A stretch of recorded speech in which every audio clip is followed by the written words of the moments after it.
Magandang umaga po.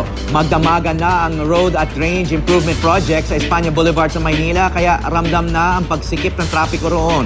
Sa kabila nito, pabor ang ilang driver sa operasyon dahil ginhawa naman ang idudulot nito kapag tag-ulan na. May nusigaw si Haji Rieta. Ika-4 na araw ngayon ay sinasagawang road upgrading dito sa bahagi ng Espanya Boulevard sa Maynila. Kaya naman nag-abiso ng mga otoridad na posibleng maapektuhan ang daloy ng trapiko. Kung ang 15 taon ng driver ng jeep na si Ferdinand Soto ang tatanungin, pabor daw sa kanya ang road upgrading ngayon sa bahagi ng Espanya. Madalas daw kasing bahain ang lugar, kaya naman nararapat lang daw na ayusin ito. Sa kanyang pagkakatanda, 3 beses na raw inayos ito, pero lagi naman daw binabaha. Kahit lang, konting tiis lang talaga dahil okay naman yung ginagawa nila. Para maibsan din naman yung kahit pa paano yung pagbaha.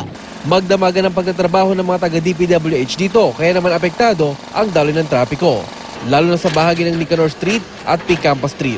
Pero ang ilan, tila perwisyo raw sa kanilang sinasagawa ngayon dito ng DPWH. Hindi raw kasi makaparada ng maayos ang ilang jeep malapit sa site dahil masikip ngayon dito. Nasa 100 meters ang haba ng kalsadang inaayos sa Espanya Boulevard. Hanggang 40 centimeters naman ang iangat na kalsada ayon sa DPWH. Haji Rieta, GMA News.